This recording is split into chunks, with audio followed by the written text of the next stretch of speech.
Bismillahirrahmanirrahim. Assalamualaikum warahmatullahi wabarakatuh.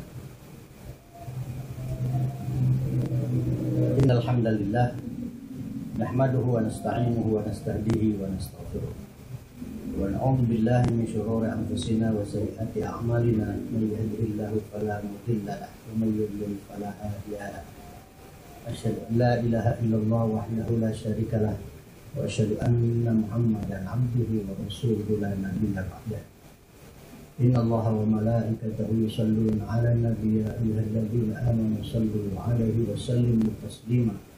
Allahumma shalli wa sallim wa barik 'ala Muhammadin wa 'ala ali Muhammadin. Amma ba'du. Sahabat muslim sejangka saya rahimakumullah. Alhamdulillah pada pagi ini kita dapat berjumpa kembali dalam kajian Hikmah Fajar dan masih melanjutkan bahasan al-a'mal alladhi tuzakku bihal qulub,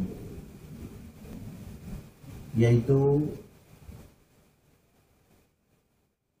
pekerjaan yang dapat membersihkan hati. Mudah-mudahan kajian ini kita lebih membersihkan hati kita dari segala bentuk kotoran-kotoran yang diperintahkan oleh Allah Subhanahu wa taala agar kita semuanya menjadi orang-orang yang bersih hati kita di hadapan Allah Subhanahu wa taala. Pada bagian yang kelima, perbuatan yang dapat membersihkan hati adalah as-sidq. As-sidqu atau as-sidq yaitu benar.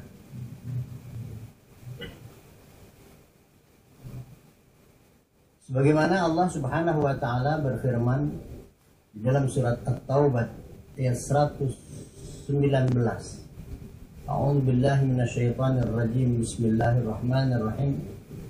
Ya ayyuhalladzina amanu taqullaha wa kunu ma'as shadiqin. Hai orang-orang yang beriman, bertakwalah kepada Allah dan jadilah kalian bersama orang-orang yang benar. Ai sadaqu walzamu as-sidqa takunu ma'a ahli wa tanju minal mahalik. yakni Allah memerintahkan kepada kita untuk menjadi orang yang benar. Tidak hanya sekedar benar seketika, tapi tetaplah menjadi orang yang benar dalam segala hal. Bisanya menjadi orang yang benar, tentu ada upaya bersahabatlah dengan orang-orang yang benar,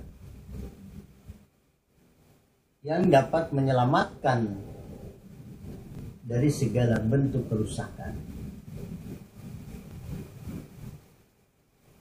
Kemudian Rasulullah Shallallahu Alaihi Wasallam bersabda, "Alaikum bis-sidqi."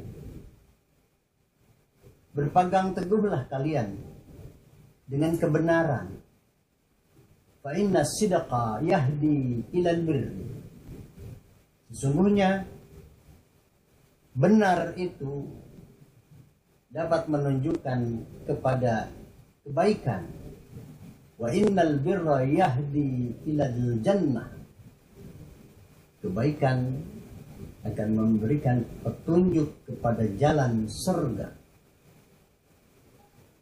Wala yazalu rajulu yasduq, dan tidak akan pernah berhenti seorang laki-laki yang selalu berbuat benar,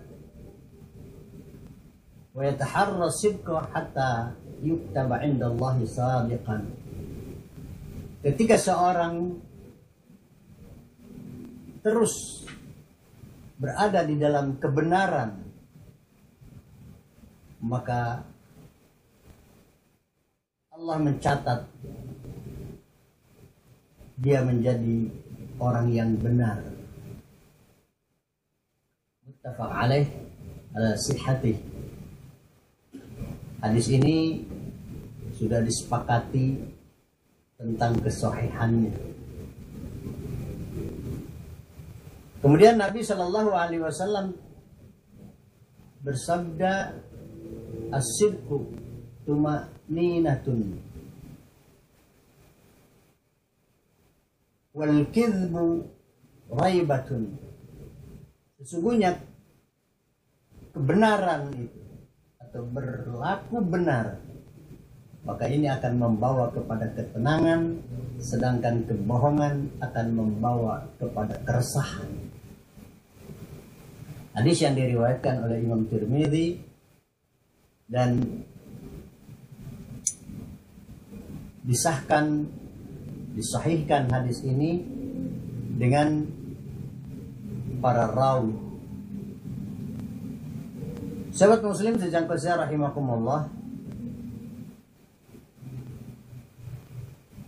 Syekhul Islam Ibn Taimiyah mengatakan, wa mimma yanbaghi an yu'rafa anna as-sidqa yakunu fil aqwali wal a'mal. Sesungguhnya harus diketahui bahwa seseorang itu harus berlaku benar, baik dalam ucapan maupun dalam perbuatan. Orang-orang munafik benar dalam ucapan, tapi tidak benar dalam perbuatan. Mengakui bahwa Allah itu sebagai Rabb-Nya dan mengakui dengan lisannya Nabi Muhammad itu sebagai Rasul Allah, tapi dia berbohong dalam ucapan, dalam perbuatan, dan berbohong juga dalam hati. Maka yang menyebabkan kekotoran dan orang-orang munafik ini berpenyakit itu karena disebabkan ucapan dengan perbuatan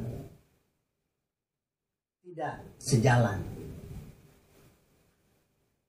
Maka dengan ketidakbenaran ucapan mereka dengan perbuatan, maka hatinya berpenyakit. Bagaimana Allah Subhanahu wa Ta'ala telah memberikan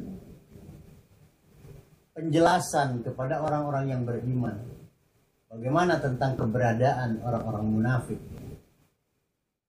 Salah satunya Allah telah mengingatkan kita, wa idza qila lahum la tufsidu fil ardi qalu innama nahnu muslihun. Ketika dikatakan kepada mereka, janganlah engkau berbuat kerusakan di atas bumi ini. Bumi ini adalah milik Allah.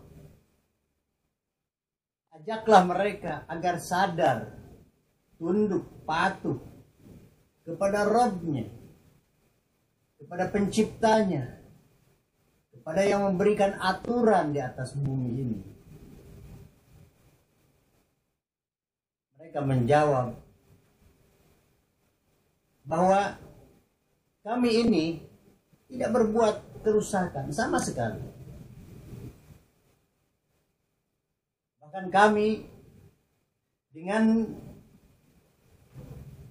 menjalankan apa yang kami jalankan, justru ini berbuat kebaikan untuk kami dan untuk semuanya.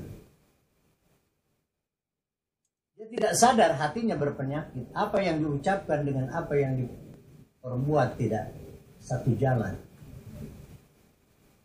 Maka kemudian Allah menjelaskan tentang pengakuan mereka. Ala innahum humul mufsiduna walakin la ya'lamun. Ingatlah bahwa sesungguhnya mereka itu berbuat kerusakan, tetapi mereka sebenarnya tidak tahu bahwa dirinya telah melakukan kerusakan. Apa yang telah Allah tata, apa yang telah Allah perintahkan, apa yang telah Allah atur dalam kehidupan ini. Karena yang berhak untuk mengatur, berhak untuk mentata, yang berhak juga untuk menjadikan segalanya di atas bumi ini, dialah Allah. Dalam sisi lain ini membuktikan tidak ada satupun yang mampu, di mana Allah berkehendak untuk menurunkan hujan, di mana Allah menggiringkan awan, kemudian Allah mengeluarkan yang sangat menyeramkan, petir, halilintar. Kemudian Allah menurunkan atau mengeluarkan air dari perut bumi. Dan kemudian Allah menjadikan seluruh makhluk termasuk di dalamnya, menjadikan ikan-ikan di dalam lautan tanpa kekurangan, yang terus manusia memberikan manfaat, tetapi tidak pernah habis. Dan Allah mengirim angin yang menjadikan kesegaran, supaya udara ini menjadi udara yang segar. Ini membuktikan bahwa Allah itu adalah Maha Penguasa. Tidak ada yang mampu, manusia yang merasa dirinya sebagai penguasa. Fir'aun, Namrud, mereka yang beranggapan bahkan mengaku dirinya sebagai Tuhan, merasa dirinya berkuasa di kota Mesir pada saat itu. Ya karena berhadapan dengan makhluk, berhadapan dengan manusia yang dijajahnya, berhadapan dengan manusia yang dianggap lemah. Ketika dia berhadapan dengan manusia yang dianggap lemah, yang bisa ditaklukkan, tapi tidak bisa berhadapan dengan alam. Ketika Allah coba dengan mengeluarkan darah yang ada di sekitarnya negeri tersebut, darah yang keluar. Biasanya kolam itu keluar air, yang biasanya dari sumur juga keluar air, yang biasanya dari pegunungan turun, yang ngalir adalah air. Tapi pada waktu itu Allah mengeluarkan dan menggantinya dengan darah, sehingga sekelilingnya menjadi darah. Ternyata Firaun tidak bisa untuk menghilangkan dan mengembalikan kondisi yang tadinya air kemudian menjadi darah, dan mengembalikan darah itu menjadi air kembali. Padahal dirinya merasa hebat, merasa gagah, merasa dirinya tidak ada yang menandinginya, sampai-sampai beraninya bertepuk dada, ana rabbukumul a'la, aku ini adalah penguasa yang maha tinggi. Iya, ketika berhadapan dengan orang-orang yang lemah, Bani Israel yang tidak memiliki kekuatan, tapi ketika berhadapan dengan Allah dia tidak memiliki kekuatan apa-apa. Dan Allah menyebutkan dan mengingatkan kepada orang-orang kafir agar disampaikan oleh orang-orang yang beriman bahwa sesungguhnya orang-orang kafir yang menentang Allah dan kekuasaannya, yang membuat aturan, yang menjadi tandingan-tandingan Allah, sebenarnya mereka itu sama dengan laba-laba yang membuat rumah.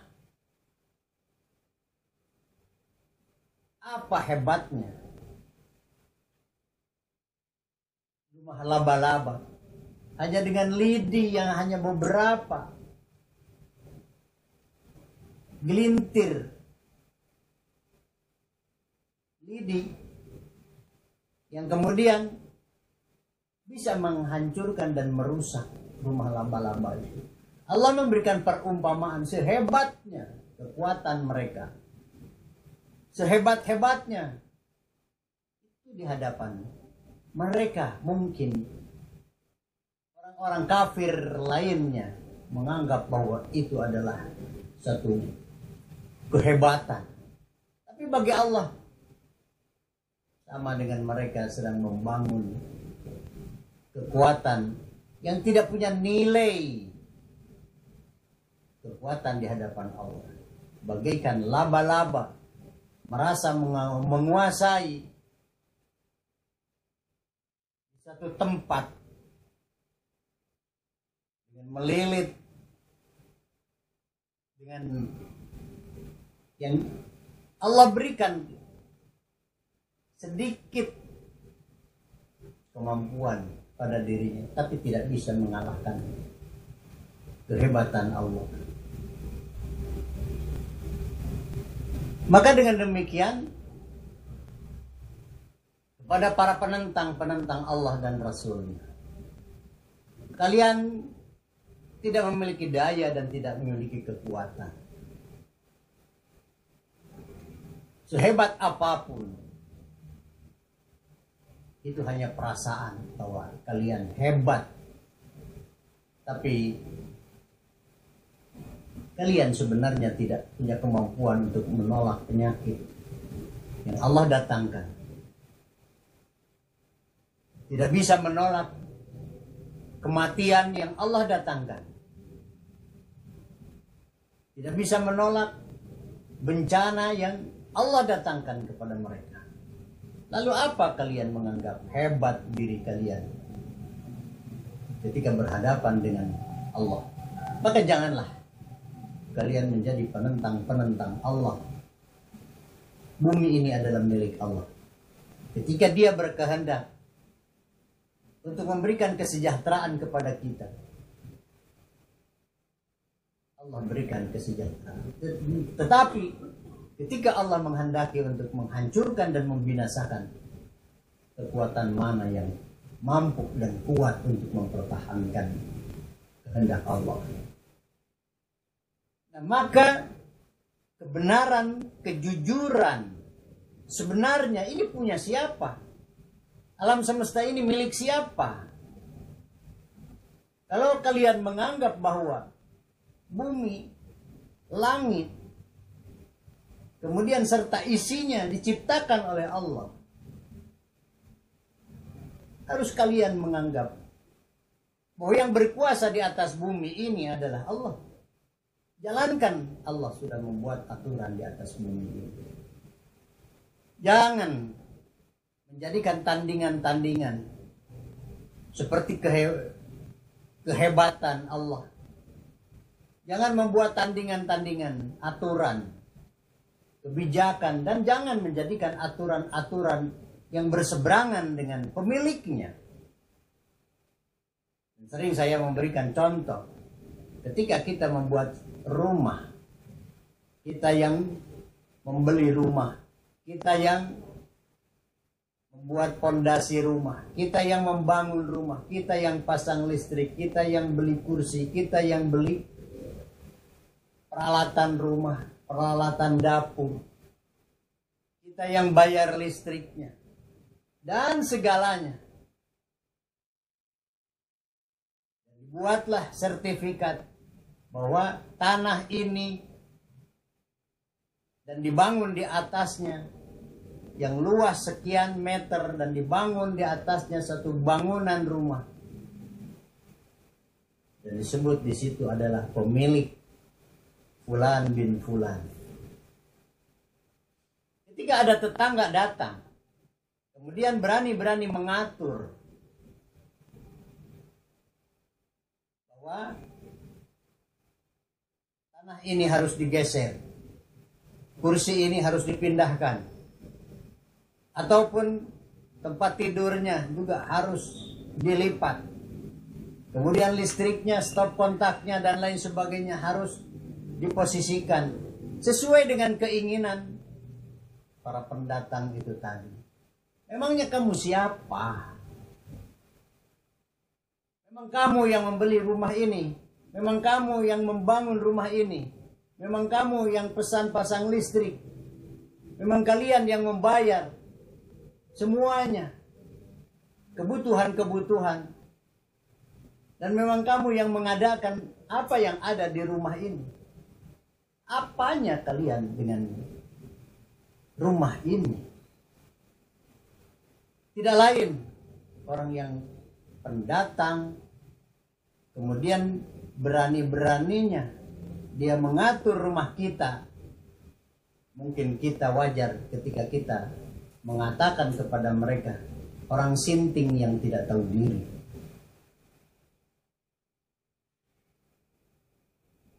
Apanya yang berkaitan dengan rumah kita? Sama. Ini perumpamaan ketika mereka dilahirkan dari perut ibunya, kemudian dibesarkan oleh Allah, dan Allah sudah sediakan bumi ini, langit ini, tapi dengan kebodohan. Jadi merasa bahwa dirinya memiliki alam semesta ini, memiliki negeri ini, kemudian hanya orang bodoh yang tidak tahu Tuhan, yang tidak tahu bahwa Allah ini adalah pemiliknya. Allah lah yang menghendaki segalanya yang tidak bisa ditolak.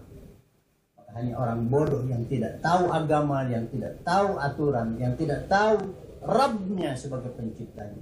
Padahal dirinya diciptakan oleh Allah, dibesarkan oleh Allah, diberikan rizki, diberikan segala fasilitas, mata, telinga, tangan, kaki.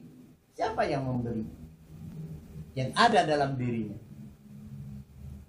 Karena dengan kebodohan bahwa merasa dirinya hebat, padahal sebenarnya kekuasaan yang diberikan kepada dirinya bukan hakikatnya, bukan daripada manusia yang memilih, tetapi yang mengangkat sesungguhnya adalah yang memberikan semuanya adalah Allah Subhanahu wa ta'ala. Tu'til mulka man tasha wa tu'izzu man tasha wa tuzillu man tasha wa tu'izzu man tasha biyadikal khair innaka ala kulli syai'in qadir. Yang memberikan kehidupan adalah Allah. Yang memberikan mata dia bisa melihat adalah Allah. Yang memberikan tangan sampai dia bisa menggerakkan tangannya dan melangkahkan kakinya, sampai dia bisa mendengar. Dia bisa merasakan ketika dia makan, minum. Lalu siapa lagi? Apakah apa yang dinikmati, yang dirasakan oleh dirinya itu seolah-olah sesuatu yang timbul tanpa ada yang memberi? Dari mana kalian sombong kepada pencipta? Maka benarlah, kalau memang Allah diakui sebagai Rabb kalian, pencipta kalian, yang menjadikan kalian, maka bersihkan hati kalian. Karena makna daripada manusia adalah makhluk yang diciptakan. Kalau benar dalam berbicara bahwa kita adalah manusia yang diciptakan Tuhan, maka sebenarnya kita tidak diperbolehkan untuk mengatur, melainkan kita harus menjalankan apa yang sudah diatur oleh pencipta kita. Apa yang diciptakan oleh Allah? Alam semesta ini, dan Allah sudah mengeluarkan aturan-aturannya di dalam Alkitab, yaitu Al-Quranul Karim. Semuanya, ma farratna fil kitab min syai'. Tidak ada yang tersisa sedikit pun, sudah ada aturannya. Kita harus tahu bahwa kita hidup di atas bumi ini hanya sementara. Saat mau atau tidak, senang atau tidak, Allah mengambilnya, nyawa kita, dan kita akan berhadapan dengan Allah, dan Allah akan meminta pertanggungjawaban. Seolah-olah Allah berbicara nanti, wahai manusia, kalian aku ciptakan, kalian aku besarkan, rizki aku siapkan, dan satu saat aku mengambil segala apa yang aku titipkan kepada kalian. Tapi kalian bodoh dengan keberadaan aku, kata Allah, sehingga kalian lupa. Pada hari ini aku akan membalas kebodohan kalian, kecongkakan kalian, sehingga kalian menjadikan tandingan-tandingan aku, padahal aku telah melarang bahwa janganlah engkau menjadi tandingan-tandingan aku sebagai Rabb kalian yang menciptakan segalanya. Ternyata para sahabat muslim rahimakumullah, kebenaran ini ketika dipertahankan dan dilakukan akan membawa ketenangan. Orang-orang yang musyrik dia gelisah, penuh dengan ketakutan. Sanulqi fi qulubil ladzina kafaru ru'ba bima asyraku.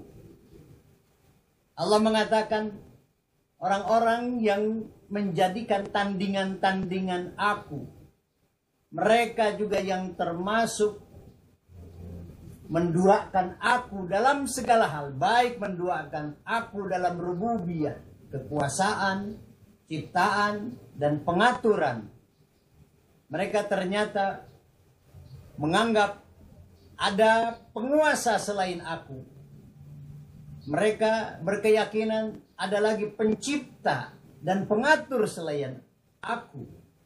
Maka orang itu yang sudah melakukan kesyirikan dan sudah batal ketika mereka mengatakan la ilaha illallah, tidak ada Tuhan yang hak disembah melainkan Allah, dengan menduakan rububiyahnya, mengakui adanya penguasa selain daripada Allah, ada pencipta selain daripada Allah, membenarkan aturan-aturan yang bertentangan dengan Allah, maka itu adalah sudah syirik. Maka orang seperti ini, kata Allah, tidak akan diberikan ketenangan dalam hidupnya. Sanulqi fi qulubil ladzina kafaru ru'ba bima asyraku. Allah akan jadikan hati-hati mereka tidak tenang, resah, ketakutan. Lebih-lebih mereka akan menyesal pada hari akhirat, karena Allah tidak akan memasukkan ke dalam surga, bahkan Allah mengharamkan mereka untuk masuk ke dalam surganya. Maka ucapan-ucapan kalimat la ilaha illallah dia tidak jujur, tidak benar. Kemudian harus jujur ketika dia mengucapkan la ilaha illallah, tidak ada Tuhan. Artinya tidak ada yang patut untuk disembah, tidak ada yang patut untuk diagungkan, tidak ada yang patut dijadikan tempat mengadu. Tidak ada yang patut dimintai pertolongan selain daripada Allah yang dijadikan satu-satunya ilah. Jadi makna daripada ilah ini punya fungsi. Kalau Allah yang dijadikan ilah, maka kita yang lainnya adalah kecil. Yang akbar adalah Allah. Jadi orang-orang yang beriman, yang sudah mengakui bahwa tidak ada Tuhan yang hak disembah, maka tidak patut untuk ditakuti, melebihi takutnya kepada Allah. Karena Allah lah yang harus patut ditakuti. Dan tidak boleh mencintai yang melebihi cintanya kepada Allah. Yang tidak boleh mengagungkan yang melebihi keagungan Allah. Jadi kalau kita sudah menjadikan Allah sebagai ilah, tidak ada yang patut diagungkan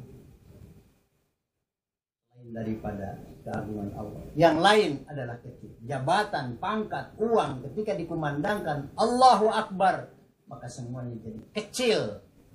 Tidak punya nilai. Karena semuanya tidak akan bisa menyelamatkan dan tidak bisa memberikan pertolongan sama sekali. Jabatan, pangkat, kedudukan, uang, wanita, anak, dan lain sebagainya. Sama sekali tidak ada yang bisa memberikan pertolongan kepada ketika Allah menjatuhkan hukuman kepada mereka. Maka orang yang jujur menjadikan Allah sebagai Tuhan, maka harus tinggalkan ketika dikumandangkan adzan. Ini sebagai realitas, bukti kejujuran seseorang. Tanpa alasan. Rapat ini penting. Dunia ini penting. Segalanya dianggap penting. Ya, tapi ketika Allah memerintahkan dan Allah memanggil, maka tidak ada yang penting, melainkan kita lebih mementingkan panggilan Allah. Itu baru jujur. Kita masih banyak melihat ketika dikumandangkan adzan, seolah-olah yang lebih penting adalah apa yang mereka lakukan. Maka mereka tidak bersih-bersih hatinya sebagai seorang muslim. Ini menunjukkan ketidakberhasilan, ketidakbersihan hatinya. Maka oleh karenanya, dengan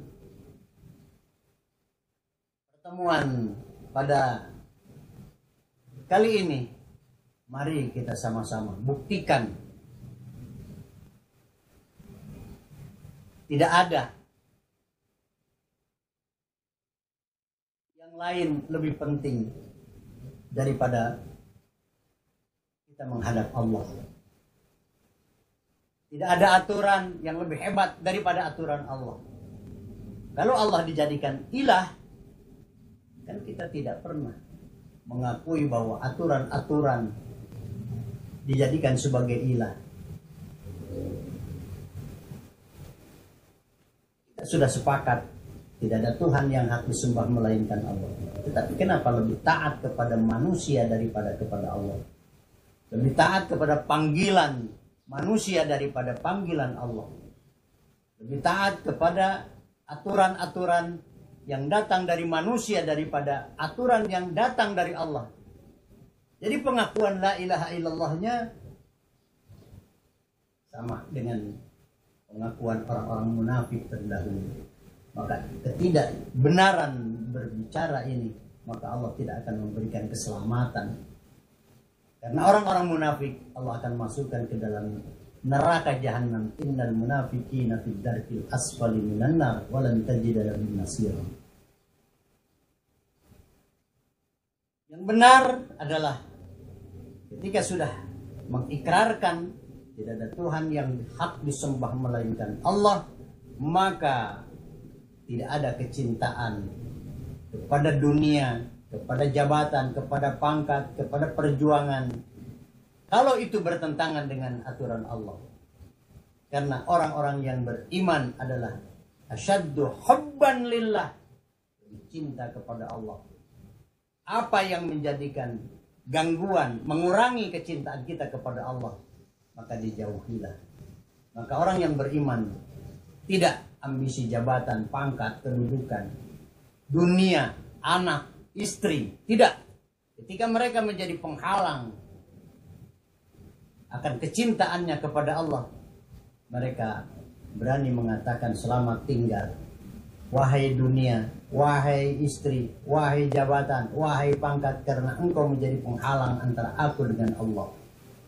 Karena tidak ada yang paling aku cintai hanyalah Allah. Apa yang diperintahkan oleh Allah, kapanpun apa yang diperintahkan Allah, sami'na wa ata'na, kami tunduk dan patuh.